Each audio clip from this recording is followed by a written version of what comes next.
ఎన్నికలను బహిష్కరించేవాళ్ళు, ఎన్నికలకు దూరం ఉండేవాళ్ళు ప్రజాస్వామ్యవాదులు కాదు. వాళ్ళకు ప్రజాస్వామ్య నమ్మకం లేనట్టే. మాకు క్యాండిడేట్ లేని ఉంటారు. వీళ్ళకు ఎమ్మెల్సీ ఎన్నికల్లో క్యాండిడేట్ లేరు. వీళ్ళకు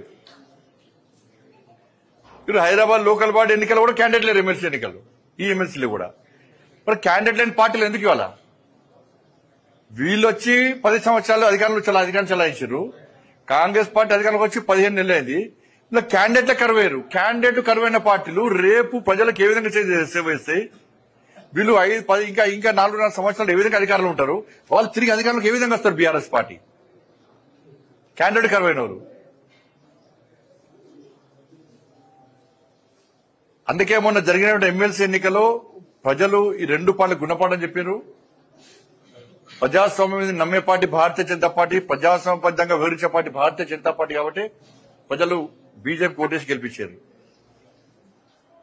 లోకల్ బాడీ ఇలా Hyderabad local body elections MLC ఎన్నికల్లో కూడా ఇలా గౌరవ కార్పొరేటర్లకు అప్పీల్ చేస్తున్న బీఆర్ఎస్ పార్టీ, కాంగ్రెస్ పార్టీ. విప్పులు ఏం పనిచేయ ఇంకా 6 నెలలే.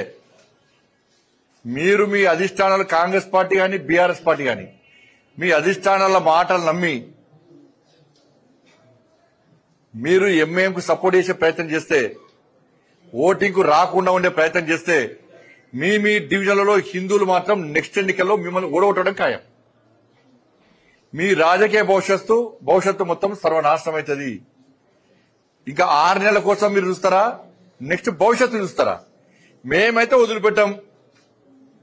మేము ఎంఐఎం పార్టీని కూకటి వేళ్లతో పెకిలించడానికే మేము ఉన్నాం. కానీ మీ కాంగ్రెస్ పార్టీ, బీఆర్ఎస్ పార్టీ ఆది నాయకత్వం అంతా కూడా ఈ భాగ్యనగరాన్ని ఎంఐఎం పార్టీకి ఇవ్వడానికి ప్రయత్నం చేస్తున్నది. ఎన్నికలను బహిష్కరించినా కూడా ఇండైరెక్ట్ గా ఎంఐఎం పార్టీ సపోర్ట్ చేసినట్టే. ఒక డ్రామా ఇది, పొలిటికల్ డ్రామా ఇది. మీ డివిజన్లలో 80% హిందువులు ఉన్న విషయాన్ని మీరు గుర్తుంచుకోండి. కార్పొరేటర్లకు మేము మీకు వ్యతిరేకం కాదు, విమర్శిస్తలే. మేము ఎంఐఎం పార్టీకి వ్యతిరేకంగా ఓటేయండి, ఓటింగ్ లో పాల్గొనండి మేము అప్పీల్ చేస్తున్నాం. మేము ఎక్కడ కూడా హిందూ యూత్ గాని హిందూ సమాజం గాని ఇప్పటికే ప్రెషర్ బాగా వస్తున్నది. మాకు విపరీతమైన ఫోన్లు వస్తున్నాయి ఆయా డివిజన్ నుంచి. అరే 15 నిమిషాల సమయం ఇస్తే నరికి చంపుతున్నారు మమ్మల్ని ఎంఐఎం పార్టీ. అటువంటి పార్టీకి మా కార్పొరేటర్ ఓటేస్తాడా? అటువంటి పార్టీకి బీఆర్ఎస్ కాంగ్రెస్ సపోర్ట్ ఇస్తుందా? మా దేవులను అవమానపరిచారు, మా గోమాతను వధిస్తున్నారు. అటువంటి ఎంఐఎం పార్టీకి బీఆర్ఎస్ కాంగ్రెస్ పార్టీ సపోర్ట్ చేస్తాయా? మా హిందూ సమాజాన్ని చీల్చే ప్రయత్నం చేస్తున్నారు. అటువంటి ఎంఐఎం పార్టీకి BRS party, Congress party support చేస్తారా? వాళ్ళని గెలిపిస్తారా అని చెప్పి హిందూ సమాజం ఈ భాగ్యనగర్ లో చాలా ఆగ్రహంగా ఉన్నారు. ఆయా కార్పొరేటర్ల మీద ఒత్తిడి తీసుకొస్తారు గ్యారంటీ. ఇప్పటికే స్టార్ట్ అయింది చాలా డివిజన్లలో కూడా. ఇంతకుముందు సమావేశం జరిగినప్పుడు చాలా మంది మా డివిజన్ అధ్యక్షులు చెప్తున్నారు, అన్న మా డివిజన్లలో హిందూ సమాజం అంతా ఒకటైంది. కార్పొరేటర్లు గిట్ల ఓటింగ్ లో పాల్గొనకుంటే, ఎంఐఎం పార్టీకి వ్యతిరేకంగా ఓటు వేయకుంటే ఎట్టి బస్సులో హిందువులు వాళ్ళను నెక్స్ట్ ఎలక్షన్ లో వాళ్ళకు ఓటు వేసే ప్రసక్తి అని చెప్పి కుండ బదులుకుంటారు స్పష్టం చేస్తున్నారు. ఇది అనుకుంటారు కావచ్చు, ఇంకా 6 నెలల దాకా ఉంటుందని చెప్పి. పక్కా 6 నెలల తర్వాత జరిగే జిహెచ్ఎంసీ ఎన్నికల్లో ఈ BRS party, Congress party corporator నుండి డివిజన్లలో ఓటు వేసినప్పుడు ప్రజలకు ఇదే గుర్తొస్తుంది. కాబట్టి దయచేసి గుర్తుంచుకోండి, మీరు మీ అధిష్టానం ఆదేశాలు ముఖ్యమా, నెక్స్ట్ మీ రాజకీయ భవిష్యత్తు ముఖ్యమా ఆలోచించుకోండి. మేము మాత్రం వదిలిపెట్టే ప్రసక్తి లేదు. మళ్ళీ మీకు రిక్వెస్ట్ చేస్తున్నాం, మీరు ధైర్యంగా రండి. నెక్స్ట్ మిమ్మల్ని గెలిపించే బాధ్యత మాది. హిందువులదే మిమ్మల్ని గెలిపించే బాధ్యత, హిందువులదే. ఆ డివిజన్లో హిందువులదే మిమ్మల్ని గెలిపించే బాధ్యత.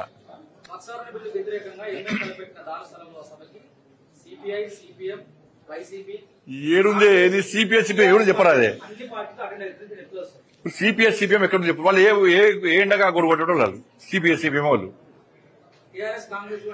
అది కాంగ్రెస్ స్పాన్సర్డ్ మీటింగ్. అది ఒకప్పుడు కాంగ్రెస్ పార్టీ ఇచ్చిన బిల్డింగ్ లో ఇవాళ కాంగ్రెస్ పార్టీ స్పాన్సర్ చేసేటువంటి మీటింగ్. అది నేను మొన్న చెప్పినా మళ్ళీ చెప్తున్నా, కర్త కర్మ క్రియ అంతా కూడా కాంగ్రెస్ పార్టీ.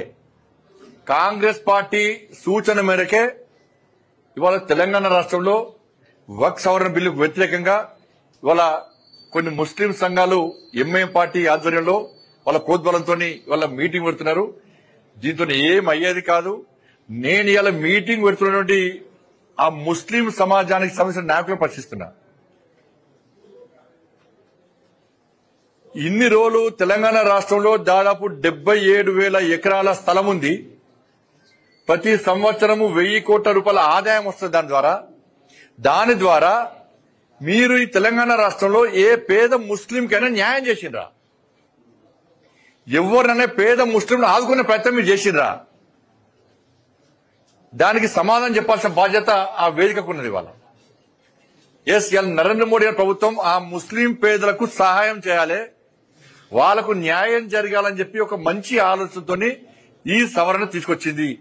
దీన్ని వ్యతిరేకిస్తే ముస్లిం సమాజంలో పేదలను వ్యతిరేకించినట్లే.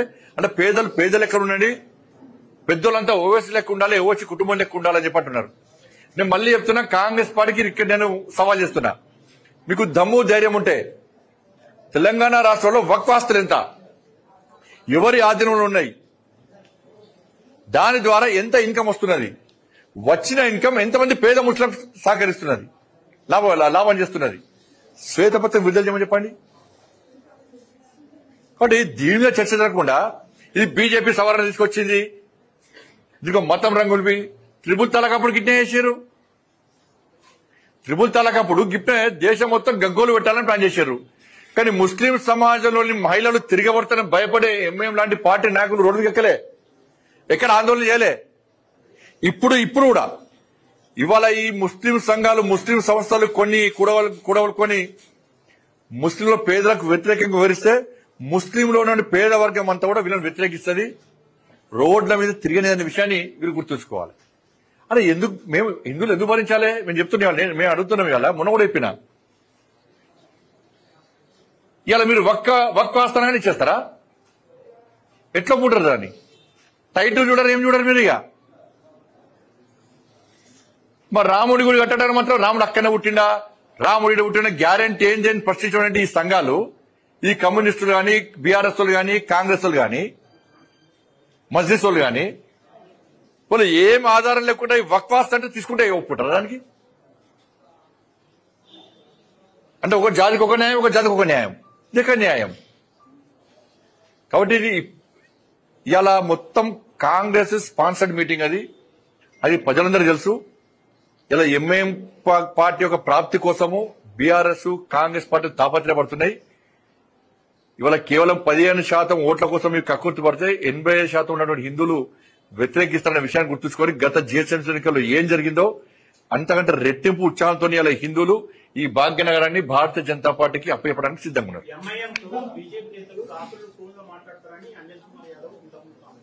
ఎవరు పడతారు మాట్లాడడానికి కాదు, అలా ఎవరు పడతారు కామెడీ చేయమని దానికి ఛాన్స్ చేయాల్సిన అవసరం లేదు.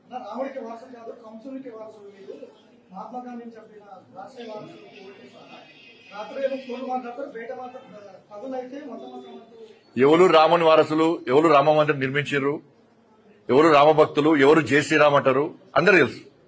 ఎవరు రామాలయాన్ని వ్యతిరేకించారు, ఎవరు జై శ్రీరామ్ అంటే కడుపు నింపుతుందా అన్నోళ్ళు,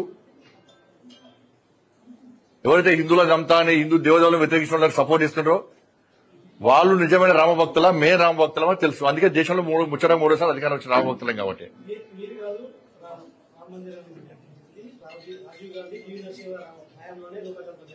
కరెక్ట్. కరసేవ కూడా వాళ్ళప్పుడే జరిగింది, వాళ్ళే ఇచ్చింది కరసేవ, వాళ్ళే పాల్గొన్నారు. కరసేవ ఇచ్చింది వాళ్ళే, వాళ్ళ పార్టీ కార్యకర్తలే బలిదానం అయిపోయారు, మాకు పార్టీ కార్యకర్తలు కాదు. వాళ్ళ ఏమన్నా ములాయం సింగ్ కాల్పులు జరిపి చంపిండి అందరిని, పాపం వాళ్ళే బలిదానం చేశారు పాపం. అనడానికి నోరుంది అని చెప్పి మాడితే ఓకే. ధన్యవాదాలు అన్న.